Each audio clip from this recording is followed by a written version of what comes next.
एक समय की बात है, एक दासी थी जिसका नाम सुहाना था, जो एक वेश्या भी थी। उसकी एक प्यारी सी संतान थी जिसका नाम उसने सत्यदर्शी रखा।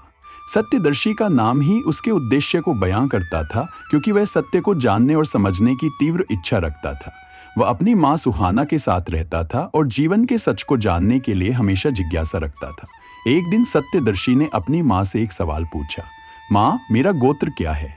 यह सवाल उस समय के समाज में बहुत महत्वपूर्ण था, क्योंकि हर व्यक्ति की पहचान उसके गोत्र से ही होती थी। सुहाना थोड़ी चौंकी और बोली, बिल्कुल बेटा, मुझे नहीं पता कि तुम्हारे पिता कौन हैं, और इसलिए मैं तुम्हारा गोत्र भी नहीं जानती। मगर तुम्हारा नाम सत्यदर्शी है और तुम्हारे अंदर सच को जानने की तलाश है। यह जवाब उस समय की सामाजिक व्यवस्था में एकदम असामान्य था, क्योंकि एक दासी ने अपने बेटे को इतनी ईमानदारी से जवाब दिया था। सत्यदर्शी को हमेशा ज्ञान की तलाश रही थी। वह चाहता था कि वह एक अच्छे गुरु के पास जाए और वेदों का अध्ययन करके ब्रह्म ज्ञान प्राप्त करे। उसने अपनी माँ से अपनी इच्छा का जिक्र किया और सुहाना ने उसे निराश नहीं किया। उसने कहा, बिल्कुल बेटा, तुम व्यास ऋषि के पास जाओ, वह बहुत बड़े गुरु हैं। वे तुम्हारी मदद करेंगे और तुम्हें ज्ञान की राह पर आगे बढ़ने का अवसर देंगे। सत्यदर्शी ने अपनी माँ की बात मानी और व्यास ऋषि के आश्रम की ओर चल पड़ा। रास्ते में उसे कई मुश्किलों का सामना करना पड़ा, लेकिन उसने कभी हार नहीं मानी। आखिरकार वह व्यास ऋषि के आश्रम पहुंच गया। वहां पहुंचकर उसने ऋषि को प्रणाम किया और कहा, भगवान, मैं ज्ञान प्राप्त करना चाहता हूँ, कृपया मुझे अपना शिष्य बना लीजिए। व्यास ऋषि ने सत्यदर्शी से उसका नाम और गोत्र पूछा। सत्यदर्शी ने सच्चाई से जवाब दिया, भगवान, मेरा नाम सत्यदर्शी है। मेरी माँ ने बताया कि वह नहीं जानती कि मेरे पिता कौन हैं, इसलिए मेरा कोई गोत्र नहीं है। सत्यदर्शी की ईमानदार और स्पष्ट जवाब को सुनकर व्यास ऋषि ने बहुत प्रभावित हुए। उन्होंने कहा, पुत्र, तुमने जो सत्य बोला है वो केवल एक ब्राह्मण ही बोल सकता है। तुम जरूर ब्राह्मण हो। फिर व्यास ऋषि ने सत्यदर्शी को अपना शिष्य बना लिया और उसे वेदों का अध्ययन कराया, साथ ही ब्रह्म ज्ञान की सीख भी दी। सत्यदर्शी ने बड़ी लगन से वेदों का अध्ययन किया और बहुत जल्दी एक महान विद्वान बन गया। वह हमेशा अपने गुरु के आदेशों का पालन करता था। एक दिन शौनक ऋषि ने सत्यदर्शी से कहा, बेटा, तुम्हें 200 कमजोर गायों की देखभाल करने के लिए भेजा जाता है। जब तक ये गायें 800 नहीं हो जाती, तुम वापस नहीं आओगे। सत्यदर्शी ने गुरु की आज्ञा मानी और गायों को जंगल में चराने भेजा। उसने सालों तक गायों की देखभाल की और धीरे धीरे उनकी संख्या बढ़ने लगी। इस दौरान उसने प्रकृति के बारे में बहुत कुछ सीखा, पौधों और जानवरों के जीवन को नजदीक से समझा। वह ब्रह्मांड के रहस्यों पर भी विचार करने लगा और उसे एहसास हुआ कि ब्रह्म सब जगह मौजूद है और हर चीज उसी से जुड़ी हुई है। यह एक गहरा आध्यात्मिक अनुभव था जिसने उसकी सोच और जीवन को पूरी तरह बदल दिया। जब गायों की संख्या 800 हो गई, इसने उसकी सोच और जीवन को पूरी तरह बदल दिया। जब गायों की संख्या 800 हो गई तो सत्यदर्शी आश्रम लौट आया। व्यास ऋषि ने उसे देखा और कहा, बेटा, तुम्हारा चेहरा अब ज्ञान से प्रकाशित हो गया है। तुमने सच में ब्रह्म को जान लिया है। सत्यदर्शी ने कहा, भगवान, यह आपकी कृपा है। आपने मुझे सत्यदर्शी का मार्ग दिखाया। व्यास ऋषि ने सत्यदर्शी को आशीर्वाद दिया और उसे एक महान विद्वान और गुरु के रूप में स्थापित किया। सत्यदर्शी ने अपने ज्ञान को लोगों के साथ साझा किया और उन्हें सत्य, ईमानदारी और ज्ञान की खोज में लगे रहने के लिए प्रेरित किया। सत्यदर्शी और सुहाना की कहानी हमें यह सिखाती है कि जन्म या जाति से कोई फर्क नहीं पड़ता, बल्कि जो महत्वपूर्ण है वह है सत्य की खोज और समर्पण। ये कहानी हमें यह भी सिखाती है कि ईमानदारी और साहस हमेशा पुरस्कृत होते हैं। सत्यदर्शी ने अपनी माँ की ईमानदारी और अपने दृढ़ संकल्प के कारण महानता हासिल की। एक समय की बात है, कुछ विद्वान ब्राह्मणों और महान ऋषियों ने एक धर्म सभा का आयोजन किया। सभा में धर्म पर चर्चा हो रही थी। हर विद्वान अपने अपने तरीके से धर्म की व्याख्या कर रहा था। चर्चा के दौरान 3 प्रश्न उभर कर आए। पहला सवाल था, क्या हमेशा सत्य बोलना चाहिए? दूसरा सवाल था, क्या कभी सत्य बोलने से भी कोई गलत पाप हो सकता है? तीसरा सवाल था, क्या कभी असत्य बोलने से भी पुण्य कमा सकते हैं? ये तीनों सवाल सभा में चर्चा का विषय बन गए और हर विद्वान अपने अपने तरीके से इन सवालों का जवाब देने की कोशिश कर रहा था, लेकिन कोई भी संतोषजनक उत्तर नहीं दे पा रहा था। कुछ ऋषियों का कहना था कि हमेशा सत्य बोलना चाहिए, क्योंकि सत्य बोलने वाला हमेशा विजयी होता है और कभी झूठ नहीं बोलना चाहिए। वहीं कुछ विद्वानों का मानना था कि हमेशा सत्य बोलना हमेशा सही नहीं होता, क्योंकि कभी कभी सत्य बोलने से हमें बहुत नुकसान भी हो सकता है। उनका यह भी कहना था कि कभी कभी असत्य बोलने से पुण्य भी मिल सकता है। चर्चा के बीच में मतभेद बढ़ते जा रहे थे। तभी सभा में अचानक सूर्यदेव के पुत्र यमराज पधारे। यमराज, जो साक्षात धर्म के स्वरूप हैं, हमेशा सत्य के प्रतीक माने जाते हैं। जैसे ही यमराज सभा में आए, सभी साधु और ब्राह्मणों ने उनका स्वागत किया और उन्हें सम्मानजनक आसन पर बैठने के लिए कहा। जब यमराज आसन पर बैठ गए तो सभी विद्वान और ब्राह्मण एक साथ कहने लगे, है धर्मराज, आप ही धर्म हैं। इस संसार में आपसे बढ़कर कोई धर्म नहीं हो सकता, क्योंकि आप ही प्रजा के जीवन का संचालन करते हैं। आपके पास इस महत्वपूर्ण जिम्मेदारी का अधिकार है।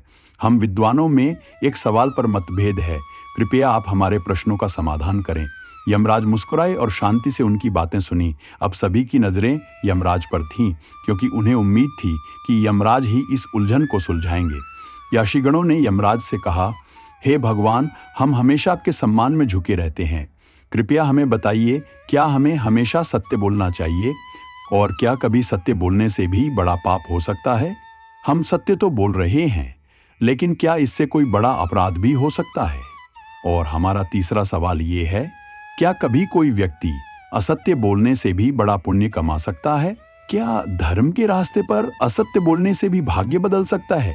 यमराज ने शांति से सुनने के बाद कहा, देखिए, मैं आपको एक कथा सुनाता हूँ जो इन सवालों का जवाब देगी। फिर यमराज ने कहा, एक समय की बात है, एक छोटे से गांव में दो लोग रहते थे। एक व्यक्ति था जो हमेशा सत्य बोलता था, वह कभी झूठ नहीं बोलता था, चाहे उसकी जान पर बनाए। वह सत्य के मार्ग पर चलता था और कभी किसी स्थिति में झूठ बोलने का नाम भी नहीं लेता था। वहीं एक दूसरा व्यक्ति था जो हमेशा झूठ बोलता था। उसे सच बोलने की आदत ही नहीं थी, वह हर वक्त झूठ बोलता रहता था। अब एक दिन गांव में कुछ कसाई गायों को पकड़कर ले जा रहे थे। वह गायों को बेरहमी से मार रहे थे, उन पर लाठियां चला रहे थे और गायें दर्द में तड़फ रही थी। कसाई उन गायों को ले जा रहे थे और उसी गांव में जहां सत्य बोलने वाला और झूठ बोलने वाला दोनों रहते थे, यह सब हो रहा था। ये कथा यमराज ने आगे बढ़ाते हुए कहा, तुम्हारे सवालों का जवाब इसी में मिलेगा, लेकिन पहले सुनो कि आगे क्या हुआ। गांव में शाम का समय हो गया था और कसाई गायों को खूंटे से बांध रहे थे। गायें बहुत परेशान थीं, क्योंकि कसाई उन पर बुरी तरह अत्याचार कर रहे थे। जैसे ही गायों ने थोड़ी ताकत लगाई, खूंटे टूट गई और रस्सियां भी टूट गईं। गायें अब आजाद हो चुकी थीं और तेजी से भागने लगीं, जान बचाने के लिए। कसाई भी गायों को पकड़ने के लिए उनके पीछे दौड़ पड़े। अब एक गाय भागती हुई उस गली में पहुंची जहां सत्य बोलने वाला व्यक्ति रहता था। तो सत्य बोलने वाला व्यक्ति ने सच सच कह दिया, हाँ, गाय इधर भागी है, तुम वहां देख सकते हो। और इस कारण वह गाय कसाईयों के हाथों पकड़वाई। वहीं दूसरी तरफ एक और गाय भागती हुई आई और उसी समय झूठ बोलने वाला व्यक्ति वहां से गुजर रहा था। कसाईयों ने जब उससे पूछा, क्या तुमने गाय को देखा? तो झूठ बोलने वाली आदत के कारण उसने कहा, कोई गाय नहीं आई, तुम गलत दिशा में जा रहे हो, उस तरफ देखो। कसाई उस दिशा में भाग गए और गाय बचकर भाग निकली। समय गुजरता गया और कसाई उन गायों को पकड़ ले गए जिनका सत्य बोलने वाले ने पीछा कराया था। वो गायें अब कसाईयों के हाथों मारी जा चुकी थीं। फिर समय आया और सत्य बोलने वाला और झूठ बोलने वाला दोनों की मृत्यु का समय आ गया। यमराज के दूत उनके प्राण लेने आए और दोनों को यमलोक ले गए। यमराज ने दोनों को अपने सामने खड़ा किया और अपने चित्रगुप्त से कहा, इन दोनों के कर्मों का हिसाब बताओ। चित्रगुप्त ने कहा, हे भगवान, जो सत्य बोलने वाला आपके सामने खड़ा है, इसने हमेशा सत्य बोला। यमराज ने कहा, परंतु इससे बड़ा घोर पापी इस संसार में कोई नहीं है। यह सुनकर सभी हैरान हो गए, क्योंकि वो सत्य बोलने वाला व्यक्ति था। यमराज ने सोचा कि यह आदमी तो गाय की हत्या का कारण बना, तो यह तो बहुत बड़ा पापी हुआ। फिर यमराज ने दूसरे चित्रगुप्त से पूछा कि क्या इस व्यक्ति ने कुछ अच्छा किया था? चित्रगुप्त ने जवाब दिया, हे भगवान, ये आदमी हमेशा झूठ बोलता था, लेकिन उसने गायों की रक्षा की। ये बहुत बड़ा धर्मात्मा है, इसने गायों को बचाया और ये भी इस दुनिया में सबसे बड़ा गौरक्षक है। यमराज अब खुद उलझन में पड़ गए। वे बोले, हे विद्वानों, मैं खुद अब संकट में फंस गया हूं।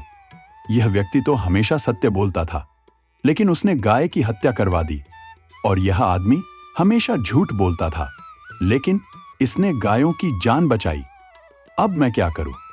यमराज सोचने लगे। तभी उन्होंने ब्रह्मा जी को बुलाया। ब्रह्मा जी ने कहा, हे यमराज, तुम्हें सत्य बोलने वाले को दंड देना चाहिए, क्योंकि उसने अपनी सत्यता से किसी का भला नहीं किया।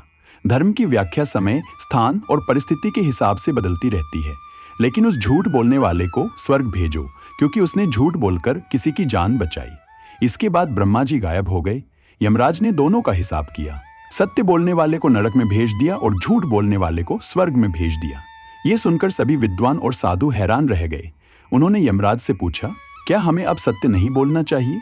यमराज मुस्कुराए और बोले, मैंने यह नहीं कहा कि तुम झूठ बोलने लगो, हमेशा सत्य बोलो, लेकिन जो धर्म है वह परिस्थितियों और समय के अनुसार बदल सकता है। यमराज ने कहा, धर्म की व्याख्या हर जगह, हर समय और हर परिस्थिति में अलग हो सकती है।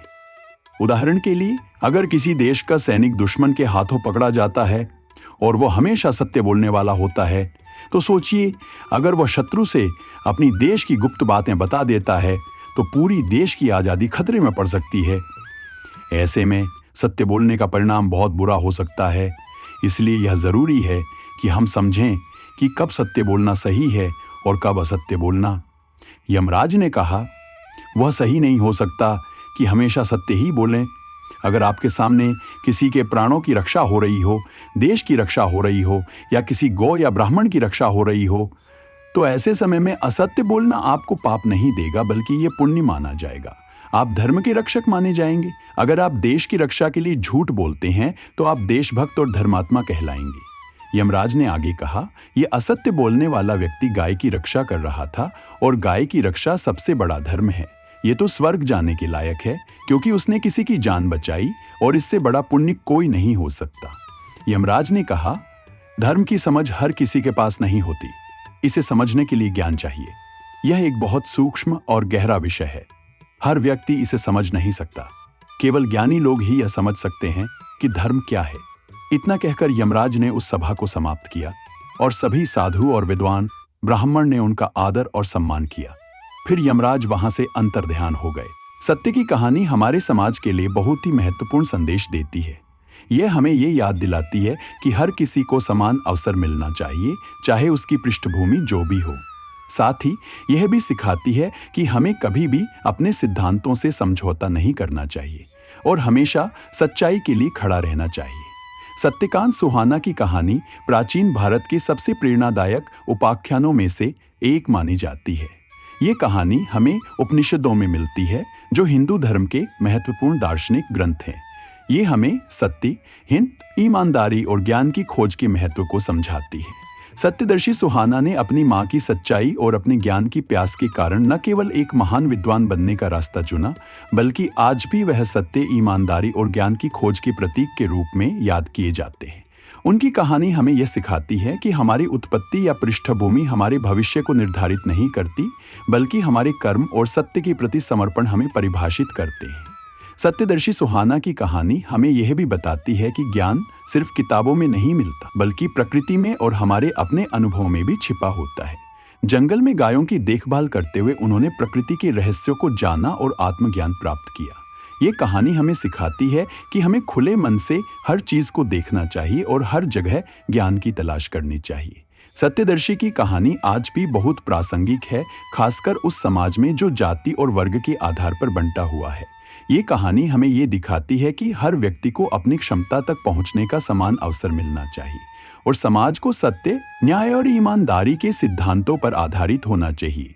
ये हमें प्रेरित करती है कि हम अपने भीतर के सत्यदर्शी को खोजें और अपने जीवन को सत्य, प्रेम और करुणा के साथ जीने की कोशिश करें।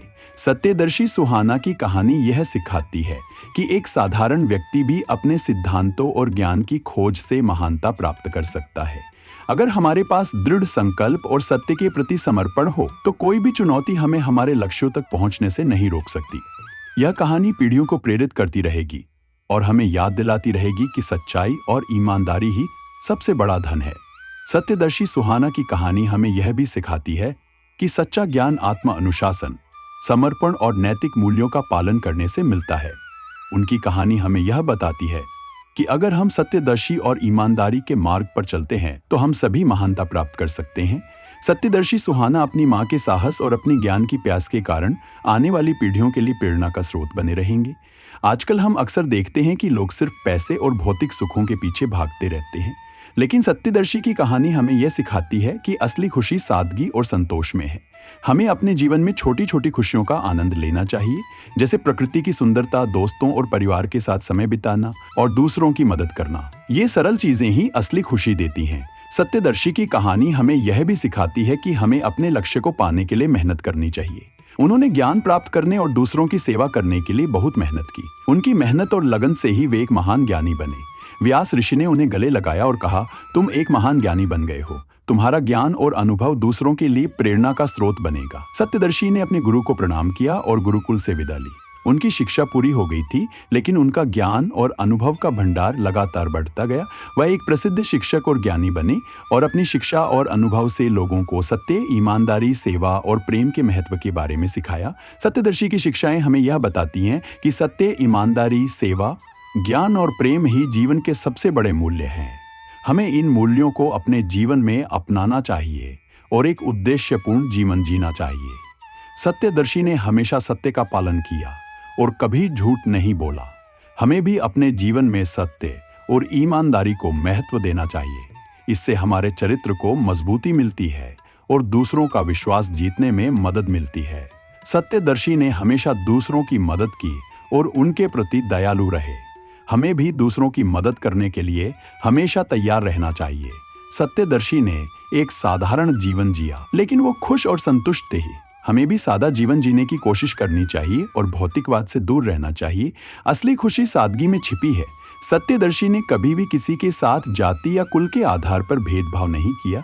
हमें भी सभी लोगों को समान समझना चाहिए और किसी के साथ भेदभाव नहीं करना चाहिए। सत्यदर्शी की कहानी हमें ये सिखाती है कि एक उद्देश्यपूर्ण और सार्थक जीवन जीने के लिए हमें अपने मूल्यों पर दृढ़ रहना चाहिए, दूसरों की मदद करनी चाहिए और हमेशा सत्य के रास्ते पर चलना चाहिए। ये हमें यह भी बताती है कि सच्ची खुशी सादगी में ही छिपी होती है।